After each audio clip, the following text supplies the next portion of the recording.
മാഷി പറഞ്ഞതുപോലെ നമ്മളെയൊക്കെ മറന്ന് കുട്ടികൾ സ്വയം ഒരു തീരുമാനമെടുത്താൽ അതൊക്കെ വലിയ പ്രശ്നങ്ങളാവില്ലേ? അതിനുള്ള സമയം കൊടുക്കരുത്. അതിനു മുൻപേ മറ്റൊരാളുമായി ഒരു വിവാഹം ഉറപ്പിക്കണം.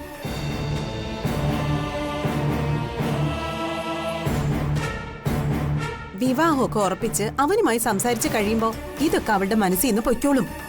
അതിനിപ്പോ ഇവിടെ ഒരു സഭ കൂടേണ്ട കാര്യമൊന്നുമില്ല. ഒരു സാധാരണ ജീവിതം മാത്രം ആഗ്രഹിച്ച് നടന്ന അർച്ചനയ്ക്ക് അവള് സ്വപ്നം പോലും കാണാൻ കഴിയാത്തത്ര ഒരു വലിയ ജീവിതം ഇങ്ങോട്ട് കൊണ്ടുവന്ന ആളാ അവന്തിക. അതൊക്കെ മറന്ന് ആതിരയുടെ പ്രേമത്തിന്റെ പുറകെ പോയി നന്ദികേട് കാണിക്കരുത്.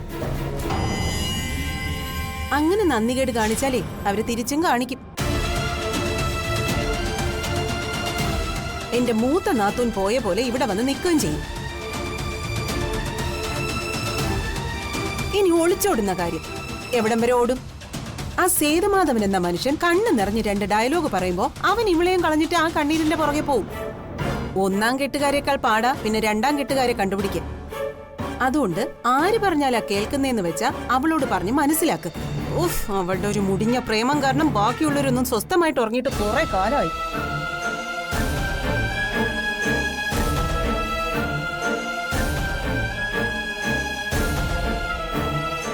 അച്ഛനും അമ്മയും ഇനി അതിലൊരു ആശയക്കുഴപ്പത്തിലെത്തണ്ട.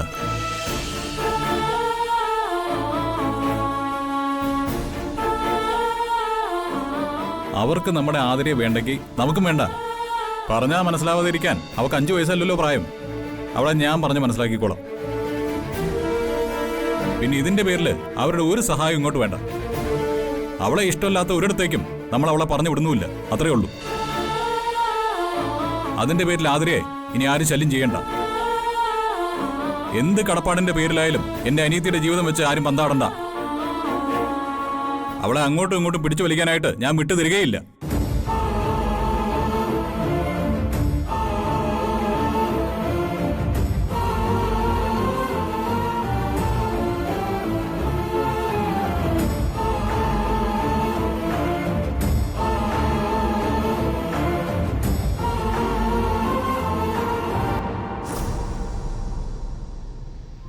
Good morning sir. മോർണിംഗ്. ഇയാളാണോ രാജീവ്? ആ അതെ. കാര്യങ്ങളൊക്കെ എന്റെ ആളുകൾ പറഞ്ഞു തന്നിട്ടുണ്ടല്ലോ. പറഞ്ഞിരുന്നു. ആ, പേര് സേതുമാധവൻ, നെല്ലിശ്ശേരിയിൽ വീട്. ഇവിടുന്ന് ഇപ്പോൾ ഡിസ്ചാർജ് ആയിട്ട് കുറച്ച് ദിവസങ്ങളേ ആയുള്ളൂ. അതുകൊണ്ട് കണ്ടുപിടിക്കാൻ എളുപ്പമായിരിക്കും. ഡീറ്റെയിൽസ് ഇതാ ഇതിൽ എഴുതിയിട്ടുണ്ട്. സേതുമാധവൻ എന്ന് പറയുന്ന ആളുടെ ഈ ഹോസ്പിറ്റലിലുള്ള സകലമാന റെക്കോർഡ്സും എനിക്ക് വേണം. അയാളെ ഈ ഹോസ്പിറ്റലിൽ കൊണ്ടുവന്നതിന് ഒരു തെളിവും ഉണ്ടാവരുത്. വാ. പിന്നെ ഡോക്ടർ സന്ധ്യയുടെ ക്യാബിനകത്ത് അവരുടെ ഒരു പേഴ്സണൽ ഫയലുണ്ട്. അതിനകത്തൊരു റിപ്പോർട്ടുണ്ട്. അതും എടുക്കണം. ശരി മാഡം. ഇയാളെ കൊണ്ട് ഒറ്റയ്ക്ക് പറ്റിയില്ലെങ്കിൽ ആരെങ്കിലും സഹായത്തിന് വിളിക്കാം. പക്ഷേ കാര്യം നടന്നിരിക്കണം. ഞാൻ പറഞ്ഞ ഇത്രയും കാര്യങ്ങൾ ചെയ്തു കഴിയുമ്പോൾ അതിനുള്ള പ്രതിഫലം തനിക്ക് കിട്ടും. മനസ്സിലായോ? മനസ്സിലായി മാഡം. എന്നാ ചെല്ല്. ശരി.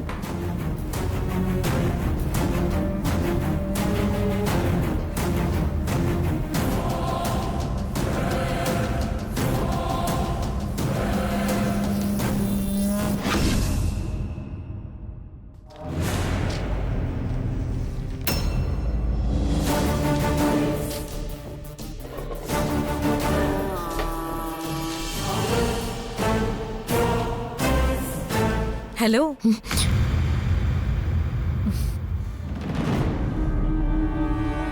എന്തോ കാര്യമായിട്ട് തിരയുന്നുണ്ടല്ലോ.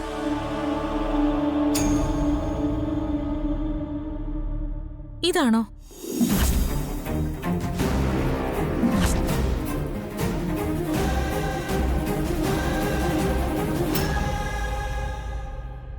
ശ്രീമാൻ സേതുമാധവന്റെ മെഡിക്കൽ റിപ്പോർട്ട്.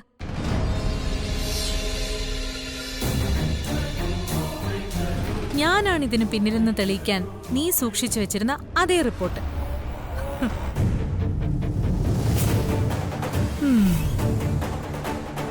നീ ഇല്ലാത്ത സമയം നോക്കി ഞാനിതങ്ങെടുത്തു. അത് വെറും കോപ്പിയാ.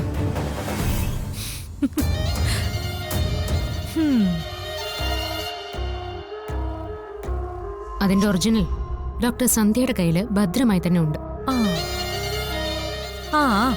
ഭദ്രമായിട്ടിരുന്ന ഒറിജിനൽ പേപ്പേഴ്സ് ആയത്.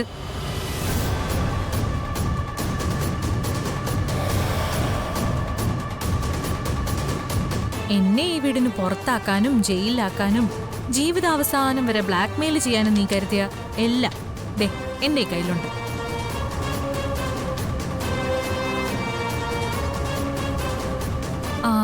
അർച്ചനയ്ക്ക് ഒന്നും അങ്ങോട്ട് വിശ്വസിക്കാൻ പറ്റുന്നില്ലല്ലേ? വിശ്വസിക്കണം. വിശ്വസിച്ചിട്ടേ ബാക്കി ഞാൻ പറയുന്നുള്ളൂ. വേഗം നിന്റെ ഫോണെടുത്ത് ആത്മാർത്ഥ കൂട്ടുകാരി ഒന്ന് ഡയൽ ചെയ്യ്. എന്നിട്ട് ചോദിക്കേ സേതുമാധവന്റെ റിപ്പോർട്ട് ഭദ്രമായിട്ട് തന്നെ ഉണ്ടോന്ന്. വേഗം ആവട്ടെ.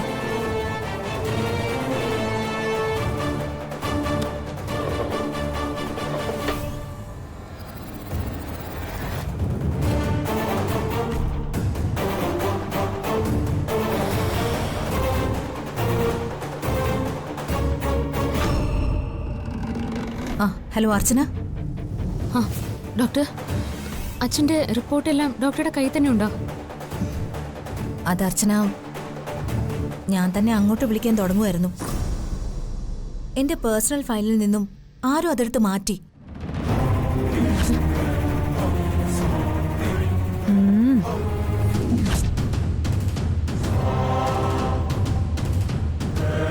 ആ റിപ്പോർട്ട് മാത്രമല്ല, അച്ഛന്റെ ഒരു റിപ്പോർട്ട്സും ഇപ്പൊ ഹോസ്പിറ്റലിലില്ല.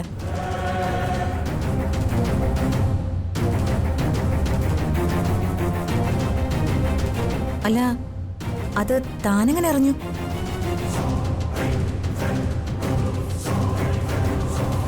ഹലോ അർച്ചന.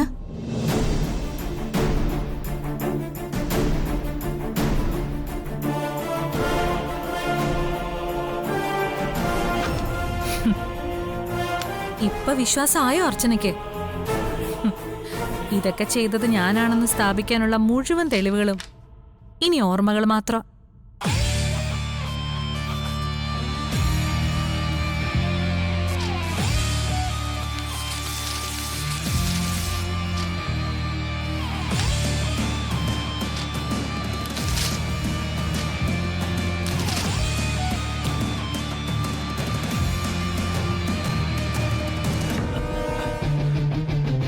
ഈ അധ്യായം ഇവിടെ അവസാനിക്കാം.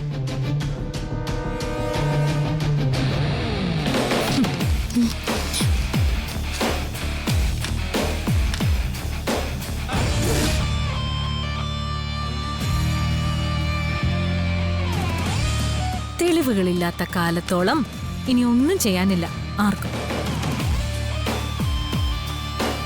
എന്റെ അനഘയുടെ താലിക്ക് തടസ്സമായി നിന്നിരുന്നതാ ഈ പേപ്പർ കഷ്ണങ്ങൾ. ഇനി ഞാൻ ഒന്നുകൂടെ ഈ വിവാഹം ഉറപ്പിക്കാൻ പോവാ.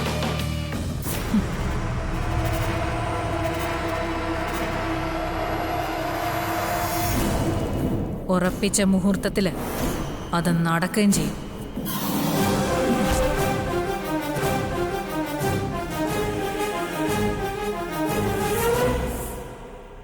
ഞാനിത് പറയുമ്പോ ഈ വിവാഹം നടക്കില്ല എന്ന സ്ഥിരം ക്ലീശ ഡയലോഗ് ഞാൻ പ്രതീക്ഷിച്ചിരുന്നു. ആ എനിക്കറിയാം, ഇനി നിനക്ക് അങ്ങനെ ഉറപ്പിച്ച് പറയാൻ പറ്റില്ല എന്ന്. ആ ഉറപ്പാണ് അവന്തിക ഇപ്പൊ കീറിക്കളഞ്ഞത്.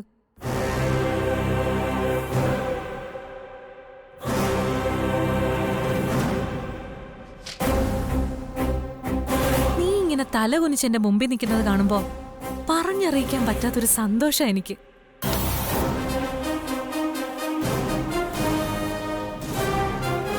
അപ്രതീക്ഷിത സംഭവങ്ങൾ നിറഞ്ഞ കഥയായതുകൊണ്ട് ഇങ്ങനെ ഇടയ്ക്കെങ്കിലും ഞാനൊന്ന് ജയിക്കണ്ടേ?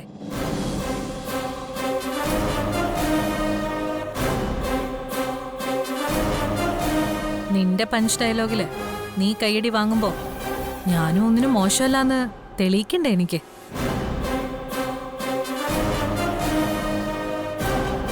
ജോത്സ്യൻ പറഞ്ഞ ദിവസത്തിനകം സന്ദീപ് അനഘ വിവാഹം ഞാൻ നടത്തും. ഒരു തടസ്സവും ഇല്ലാതെ തന്നെ. അത് ജീവനുള്ള തടസ്സമായാലും ജീവനില്ലാത്ത തടസ്സമായാലും എന്റെ നേർക്ക് വന്ന നശിപ്പിച്ച് കളയും ഞാൻ. ഈ വിവാഹം മുടക്കാൻ ധൈര്യം ഉണ്ടെങ്കിൽ അർച്ചനയൊന്ന് മുടക്കി കാണിക്കേ. അപ്പൊ ഞാൻ സമ്മതിച്ചു തരാം ഈ അർച്ചനെ.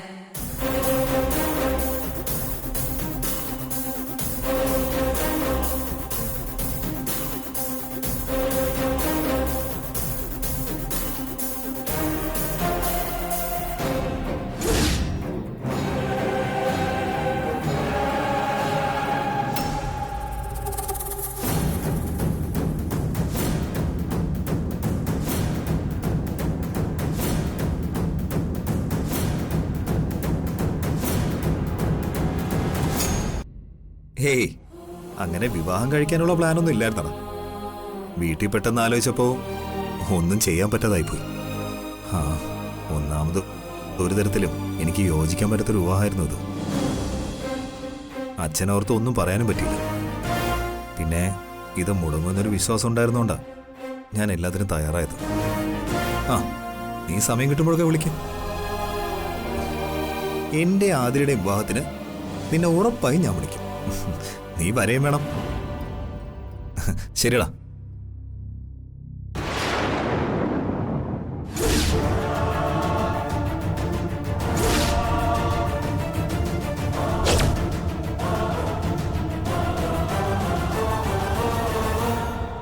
വിവാഹം നടക്കാത്തതിന്റെ വിഷമാണല്ലേ നിനക്ക്?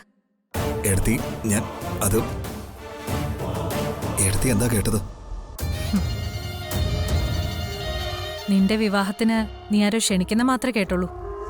നീ എല്ലാരെയും ക്ഷണിച്ചോളൂ, ഒരാളെ പോലും വിട്ടുകളയണ്ട. നടക്കേണ്ടത് നടക്കേണ്ട സമയത്ത് നടന്നില്ലാന്ന് കരുതി നീ വിഷമിക്കണ്ട. അനഘയോട് ഞാൻ പറഞ്ഞിട്ടുണ്ട്, എത്രയും വേഗം നിങ്ങളുടെ വിവാഹം ഞാൻ നടത്തി തരുമെന്ന്. എടുത്തി എനിക്കൊരിക്കലും ഈ വിവാഹത്തിന് മാനസികമായി പൊരുത്തപ്പെടാനാവില്ല. ഞാൻ ആഗ്രഹിക്കുന്നത് ആതിരയായുള്ള വിവാഹത്തിനാ. അനക്കെ കാര്യങ്ങൾ പറഞ്ഞ് മനസ്സിലാക്കി പിന്തിരിപ്പിച്ചൂടെ എടുത്തേക്ക്. അതെങ്ങനാ സന്ദീപേ? നിനക്കങ്ങനെ മറ്റൊരാഗ്രഹം ഉണ്ടായിരുന്നെങ്കിൽ ഇപ്പോഴല്ല പറയേണ്ടത്, എന്നോടല്ല പറയേണ്ടതും. സേതുമാധവൻ എന്ന നിന്റെ അച്ഛനോടായിരുന്നു. നീ അത് ചെയ്തോ? ഇല്ലല്ലോ. അന്ന് അച്ഛനോട് ഞാൻ എല്ലാം പറയാൻ തയ്യാറായതാ. എടുത്തേക്ക് അറിയായിരുന്നല്ലോ. ദേ, ഞാനൊരു കാര്യം പറയാം.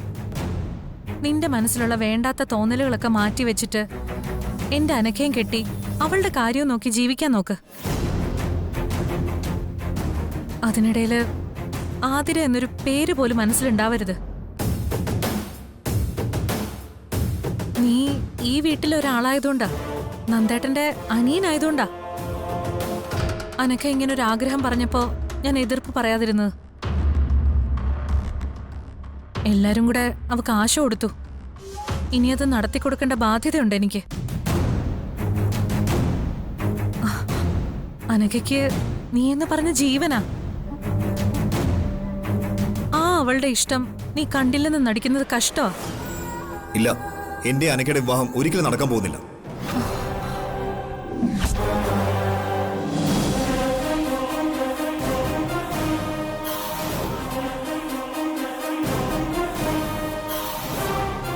നിനക്കെന്താ കാര്യങ്ങൾ മനസ്സിലാവാത്തത് സന്ദീപേ? നന്ദേട്ടന്റെ സച്ചിയുടെ അനിയൻ തന്നെയല്ലേ നീ? നീ ഈ വിവാഹം നടക്കില്ലെന്നൊക്കെ പറഞ്ഞ അത് അച്ഛനെ ധിക്കരിക്കുന്നതിന് തുല്യല്ലേ? ആ അച്ഛന്റെ ജീവന് നീ പുല്ലുവില കൊടുക്കുന്നില്ലെന്നേ ഞാൻ പറയൂ. അല്ലെങ്കിൽ തന്നെ നീ എന്ത് കണ്ടിട്ട് ആതിര തന്നെ മതിയെന്ന് വാശി പിടിക്കുന്നേ?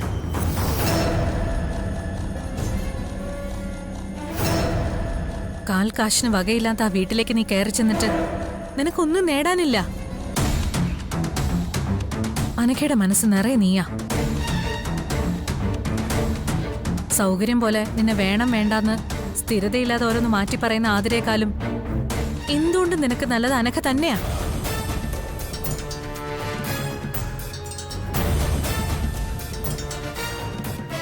നീ അവളെ ചെറുതായിട്ടൊന്ന് പരിഗണിച്ചാ മതി. ഒരായുസ് മുഴുവൻ അനഘ നിനക്ക് വേണ്ടി ജീവിക്കും.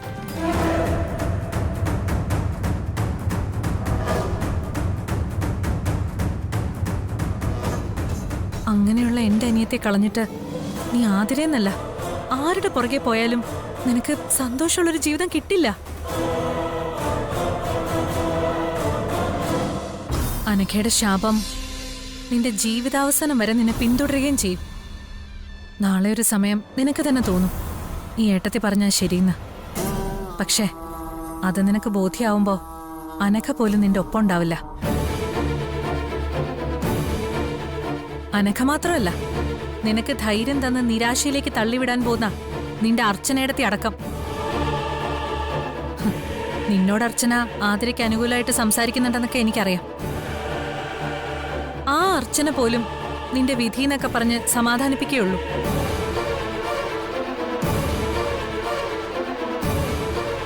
ഏറ്റവും അടുത്ത നല്ലൊരു മുഹൂർത്തത്തില് ഒരു തീയതി ഞാനങ്ങ് കുറിക്കും. നീ ആ സമയം മുതല് എന്റെ അനഘയുടേതായിരിക്കും.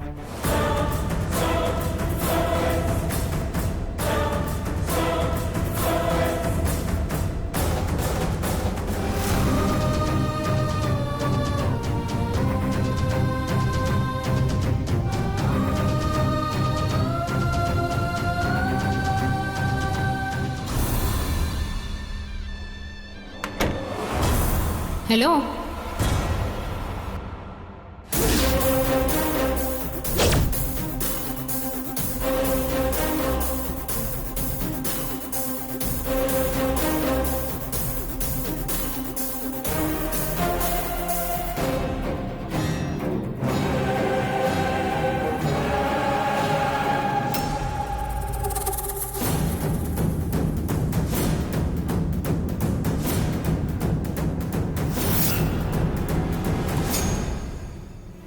ഓരോ മുറിയിലും കയറി ഇറങ്ങി ഭീഷണിയും പേടിപ്പെടുത്തലും ആണല്ലോ. എന്താണ് ഉദ്ദേശം? ഉദ്ദേശം നേരത്തെ നിന്നോട് പറഞ്ഞതല്ലേ, എന്റെ അനഘയുടെ വിവാഹം. ആരുമായിട്ടാ? അനഘ വിവാഹം കഴിക്കുന്നത് ആരാണെന്ന്? ഓ, പരിഹാസം. അനഘ ഒരാളെ ആഗ്രഹിച്ചിട്ടുള്ളൂ, അയാളുമായിട്ട് തന്നെ. പിന്നെ സന്ദീപ് എന്നോട് പറഞ്ഞത് അവൻ ആതിരെ വിവാഹം കഴിക്കാൻ പോവാണെന്നാണല്ലോ. അത് അവന്റെ കുറ്റമല്ല, അവന്റെ രണ്ടാമത്തെ ഏട്ടത്തി അവൻ അങ്ങനെ വാക്കുകൊടുത്തോണ്ടാ. പക്ഷേ ഇപ്പ ഏടത്തിയുടെ കയ്യില് വിവാഹം മുടക്കാൻ പറ്റുന്ന ഒന്നും അവശേഷിക്കുന്നില്ല. അതുകൊണ്ടേ ഈ വിവാഹം നല്ല സുഖമായിട്ട് നടക്കും. കുറച്ച് പേപ്പർ കഷ്ണങ്ങളാണ് ആ ഏടത്തിയുടെ ആയുധം ആര് പറഞ്ഞു? ആശുപത്രിയിൽ നിന്നും എന്റെ മുറിയിൽ നിന്നും റിപ്പോർട്ട് മോഷ്ടിച്ച് കീറി കളഞ്ഞ ഈ വിവാഹം നടക്കുമെന്നുള്ള മണ്ടത്തരം ആരാ പറഞ്ഞ്? അതിസാമർഥ്യം അതിരു കടന്നാലും അത് ആപത്ത. അതിസർവത്ര വർജ്യതേ എന്ന് സംസ്കൃതത്തിലൊരു ചൊല്ലുണ്ട്. ഒന്നും അധികമാവരുത് എന്നാണ് അതിനർത്ഥം.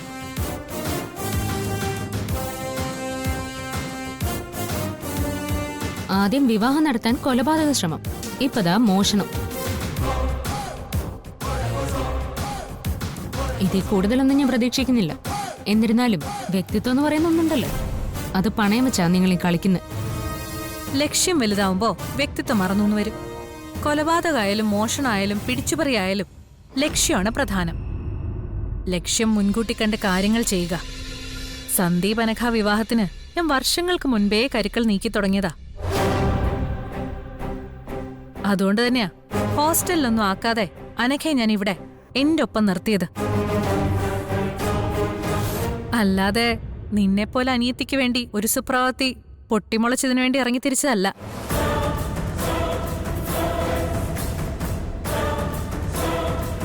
ഇതിപ്പോ നിനക്കും അറിയാം, എനിക്കും അറിയാം, ഇത് തടയാൻ നിന്നെ കൊണ്ടാവില്ലാന്ന്.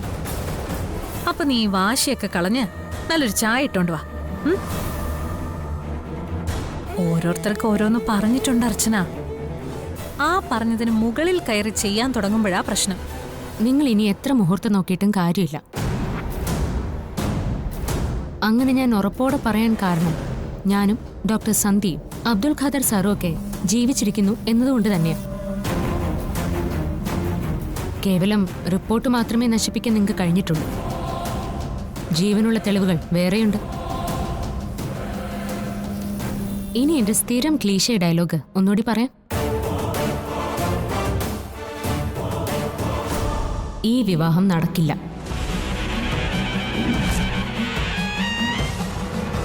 ഈ വിവാഹം നടത്താൻ ധൈര്യമുണ്ടെങ്കിൽ അവന്തികയൊന്ന് നടത്തി കാണിക്കും.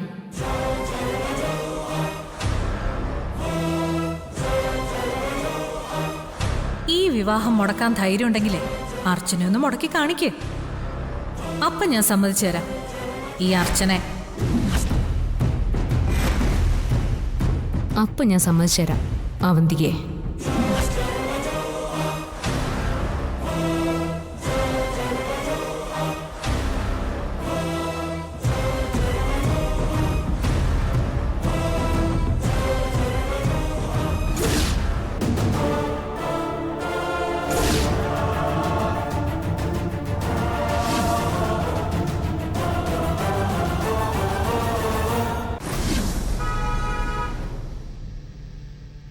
അർച്ചന നടക്കില്ല എന്ന് പറഞ്ഞാ ഉടനെ അത് ശരിവെച്ച് വെറുതെ നോക്കി നിൽക്കാനൊന്നും എനിക്ക് പറ്റില്ല.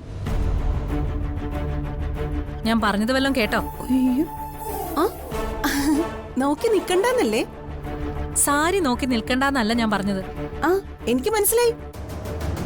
അർച്ചന ഈ വിവാഹം നടക്കില്ല എന്ന് തറപ്പിച്ച് പറഞ്ഞ സ്ഥിതിക്ക് നമ്മൾ ഇനി അതിനായി മെനക്കെടണോന്നുള്ളതാ ഞാൻ ആലോചിക്കുന്നത്.